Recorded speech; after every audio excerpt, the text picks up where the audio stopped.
Hello बच्चों, जैसा कि आप सब जानते हो हम आपकी ईवीएस का चैप्टर पढ़ रहे हैं जिसका नाम है ओवर हेल्थ सर्विसेज। तो इस चैप्टर को कंटिन्यू करते हुए आज हम पढ़ेंगे प्राइमरी हेल्थ सेंटर्स के बारे में। तो आओ शुरू करते हैं। Primary health centres have been opened in rural areas with a population of about 30,000। तो ये जो प्राइमरी हेल्थ सेंटर्स होते हैं तो इन्हें रूरल एरियाज़ के अंदर खोला जाता है। रूरल मीन्स होता है गांव के इलाके में जहां की पॉपुलेशन लगभग 30,000 के करीब होती है। इन हिली ट्राइबल और backward areas primary health centres have been opened where the population is about 20,000।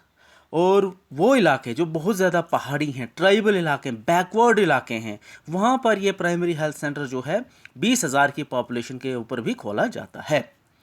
In every primary health centre there is a doctor, a nurse and A technician.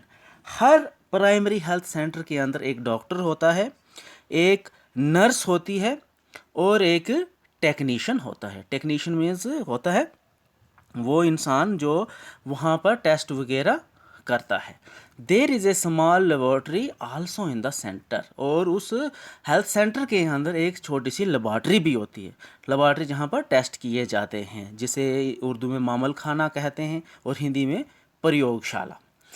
What is done in the laboratory asked one child. एक बच्चे ने question किया कि इस laboratory के अंदर होता क्या है। The urine, stools, sputum and blood of patients are tested in these laboratories। तो डॉक्टर साहब ने आगे से जवाब दिया कि यूरिन जैसे पेशाब, बड़ा पेशाब, थूक, खून, इनकी जो है जांच इस लेबॉर्ट्री के अंदर की जाती कि इसके अंदर कोई बीमारियां तो नहीं हैं। These tests help in diagnosing the disease and it's proper treatment. ये टेस्ट किए जाते हैं और ये डायग्नोज किया जाता है, ये लक्षण देखे जाते हैं कि इनको कौन सी बीमारी है और फिर उसका इलाज प्रॉपर तरीके से किया जाता है। Each primary health center also look after the duties assigned to the primary health sub center। ये जो प्राइमरी हेल्थ सेंटर्स होते हैं ये भी लुक आफ्टर करते हैं, देखते हैं कि जो प्राइमरी हेल्थ सब सेंटर्स को जो ड्यूटियां जो सौंपी गई हैं क्या वो अपना काम जो अच्छे से निभा रहे हैं या नहीं। बिसाइड दीज अबो it also organise eye camps, camps for patients suffering from tuberculosis, leprosy etcetera. इसके साथ साथ ये हेल्थ प्राइमरी हेल्थ सेंटर जो होते हैं वो कैंप भी लगाते हैं, जैसे आई कैंप लगा दिया, या उन मरीज़ों के लिए जिनको ट्यूबरक्लोसिस है, लेप्रोसी है, कोढ़ जिसे हम बोलते हैं, कुष्ठ रोग जिसे हम बोलते हैं, जिनको वो है उनके लिए भी कैंप्स लगाए जाते हैं। उनको भी इन कैंपों के ज़रिए जानकारी दी जाती है कि क्या दवाइयों से वो ठीक हो सकते हैं। From where do they get money for all these activities? Sanjana asked. Sanjana ने क्वेश्चन किया कि ये सब काम करने के लिए उनको पैसे कहाँ से मिलते हैं। The government bears the cost of all these facilities said the doctor। Doctor ने कहा कि ये जितना भी खर्चा आता है ये सब का सब जो है सरकार ही उठाती है। In areas where the population is around 1 lakh, community health centers have been opened। अब डॉक्टर साहब आगे और बच्चों को जानकारी देते हुए कहते हैं कि वो जगहें जहाँ की पॉपुलेशन आबादी 1 लाख के करीब होती है वहाँ पर कम्युनिटी हेल्थ सेंटर को खोला जाता है। The staff in a community health centre include A medical specialist, a nurse and other workers. तो इसका जो स्टाफ होता है कम्युनिटी हेल्थ सेंटर का, तो उसमें एक बड़ा डॉक्टर होता है जो मेडिकल स्पेशलिस्ट होता है, नर्सेज होती हैं और दूसरे हेल्थ वर्कर्स होते हैं। All kinds of health programmes like vaccines, health camps, child health and welfare schemes are conducted here also. तमाम किस्मों के प्रोग्राम चाहे वैक्सीनेशंस के ऊपर हों, हेल्थ कैंप्स के हों, चाइल्ड की हेल्थ हो या दूसरे कोई वेलफेयर स्कीम, लोगों की भलाई के लिए जो स्कीम्स होती हैं वो सारे के सारे इन कम्युनिटी हेल्थ सेंटर्स के अंदर कंडक्ट किए जाते हैं। In cities and highly populated areas, there are big hospitals which provide facilities for operations, diagnosis, and treatment of all kind of diseases, ambulance service for patients, beds for patients. और वो बड़ी बड़े शहर जिनकी आबादी बहुत ज़्यादा होती है उनमें बड़े बड़े हॉस्पिटल्स खोले जाते हैं और उन हॉस्पिटल्स में क्या क्या फैसिलिटीज़ मिलती हैं लोगों को, वहाँ पर ऑपरेशन होते हैं, बड़ी बड़ी बीमारियों को डायग्नोज किया जाता है और उनका इलाज किया जाता है। वहाँ पर एम्बुलेंस सर्विस भी दस्तयाब होती है और पेशेंट्स के लिए बेड भी वहाँ पर मिलते हैं, यानी कि बेड के ऊपर पेशेंट्स को रखा वहाँ पर जाता है। Health service are also provided through mobile vans in some areas, और कुछ कुछ एरिया ऐसे भी हैं जहाँ पर ये हेल्थ सर्विस जो है मोबाइल वेन के ज़रिए लोगों को दी जाती है। A child asked what is a mobile when, I have never seen it. एक बच्चे ने क्वेश्चन किया, उसने पूछा कि मोबाइल वैन होती क्या है, मैंने इसे कभी देखा ही नहीं। तो डॉक्टर साहब उसको आगे बताते हैं, the mobile van is like a small hospital that moves on wheels.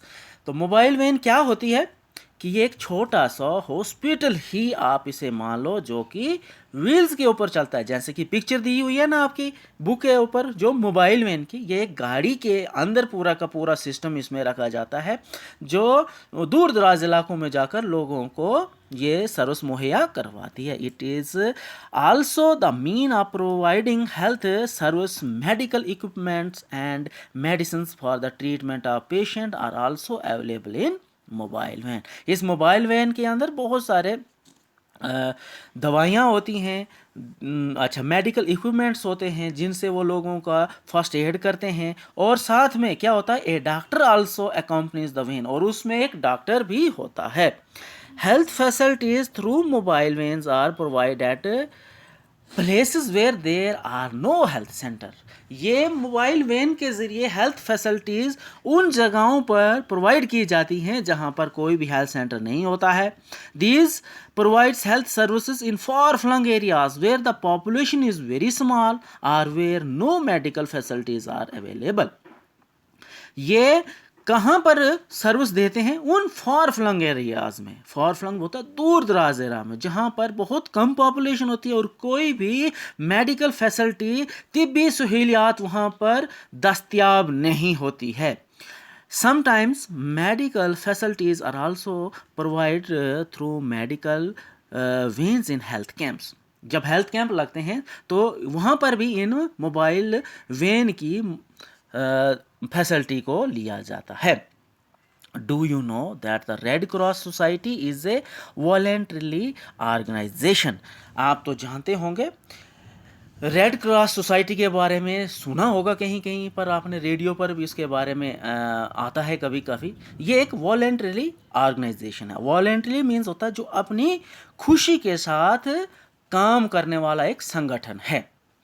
It provides medical aid at the international level, और ये इंटरनेशनल लेवल के ऊपर मेडिकल एड जो है लोगों को मुहैया करवाती हैं। ठीक है, इंटरनेशनल लेवल के ऊपर ये लोगों को हर एक सहूलियत दस्तयाब करवाती हैं। There are branches of this organisation in all states of our country. हमारे मुल्क के अंदर भी इस रेड क्रॉस सोसाइटी की शाखाएं जो हैं हर स्टेट के अंदर हैं। इट्स मेन फंक्शन आर, इनके मेन फंक्शन क्या है, working towards improving health standard of the people, protecting from them from diseases. ये क्या करते हैं, हेल्थ स्टैंडर्ड के, लोगों के हेल्थ स्टैंडर्ड को इम्प्रूव करने के लिए उसके ऊपर काम करते हैं और अलग अलग खतरनाक बीमारियों से लोगों को बचाने के लिए भी उनको जागरूक करते हैं। Providing relief during natural calamities such as epidemics, earthquakes, floods, droughts etcetera. लोगों को रिलीफ मुहैया करवाते हैं कब, जब नेचुरल कैलामिटीज होती हैं, कोई कुदरती आफत आ जाती, आपदा आ जाती है, ठीक है, या जिसे उर्दू में कैलेमिटीज़ को कहर भी कहते हैं, वो कोई कुदरती आपदा आ जाती है, कहर आ जाता है। एपिडेमिक जैसे कि महामारी कोई फैल जाती है, अर्थक्वेक आ जाते हैं, भूचाल आ जाते हैं, फ्लड्स आ जाते हैं, या फिर ड्रॉट्स होते हैं, सूखा पड़ जाते हैं, उस वक्त ये लोगों को रिलीफ प्रोवाइड करवाते हैं। Improving the maternal and health child health care facilities, और क्या करते हैं, माँ और बच्चे की हेल्थ केयर फैसिलिटीज़ को भी इम्प्रूव करने में मदद करते हैं।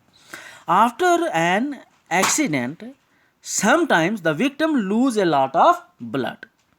जब किसी का एक्सीडेंट हो जाता है तो उसमें जो विक्टिम होता है, जो पीड़ित लोग होता है, जो शिकार बनता है उस एक्सीडेंट का, तो उसका बहुत ज़्यादा खून जो है वो बह जाता है। द विक्टिम में रिक्वायर ब्लड इमीजिएटली, तो विक्टिम्स को क्या हो जाता है कि उसे बहुत जल्द से जल्द खून की ज़रूरत पड़ती है। From where we get the blood asked Sameer. Sameer ये क्वेश्चन पूछता है डॉक्टर साहब से कि कहाँ से वो खून मुहैया उसे करवाया जाता है। You have asked a good question, everybody should know this. बोलता डॉक्टर साहब ने कहा कि आपने तो बहुत बढ़िया क्वेश्चन किया, बहुत बढ़िया सवाल किया, हर कोई ये जानना चाहता है। Blood can be arrange from the blood bank, तो ब्लड कहाँ से अरेंज किया जाता है, ब्लड बैंक से किया जाता है। All big hospitals have blood banks, जितने भी बड़े अस्पताल होते हैं उनके अंदर ब्लड बैंक बनाए जाते हैं। In case of N emergency like an accident, अगर एमरजेंसी हो जाती है, जब कहीं कोई एक्सीडेंट हो जाता है, major operations are serious ailments, बड़े बड़े ऑपरेशन होते हैं या बहुत बड़ी कोई गंभीर बीमारी हो जाती है, व्हेन वी नीड ब्लड, तब हमें ब्लड की ज़रूरत पड़ती है, खून की ज़रूरत पड़ती है। We can procure it from the blood bank, और हम इसे कहाँ से लाते हैं, ब्लड बैंक के से लाते हैं। But from where does the blood bank get blood, Sameer asked again, Sameer ने दोबारा से क्वेश्चन किया कि ये ब्लड बैंक जो होते हैं ये खून कहाँ से लाते हैं। Many people donate blood voluntarily, बोलता है डॉक्टर साहब, बोलते हैं क्या कि बहुत सारे लोग जो हैं तो वो अपनी मर्जी से खून का दान करते हैं। Doctor can everybody donate blood asked Harpreet, Harpreet ने क्वेश्चन किया कि क्या डॉक्टर साहब हर कोई खून जो है वो डोनेट कर सकता है, खून का दान कर सकता है। तो आगे से आंसर आता है no, people of all age groups can not donate blood, जो तमाम एज ग्रुप के लोग हैं ना वो ब्लड डोनेट नहीं कर सकते हैं। Children and old people are not permitted to donate blood, बच्चे और जो बूढ़े लोग हैं उन्हें ये इजाज़त नहीं होती है खून को दान करने की। Similarly weak and ill persons are also can not donate blood, जो लोग बीमार हैं, अच्छा कमज़ोर हैं, वो भी खून का दान नहीं करते हैं। Only a healthy person can donate blood, सिर्फ एक सेहतमंद तंदुरुस्त इंसान ही खून को डोनेट कर सकता है।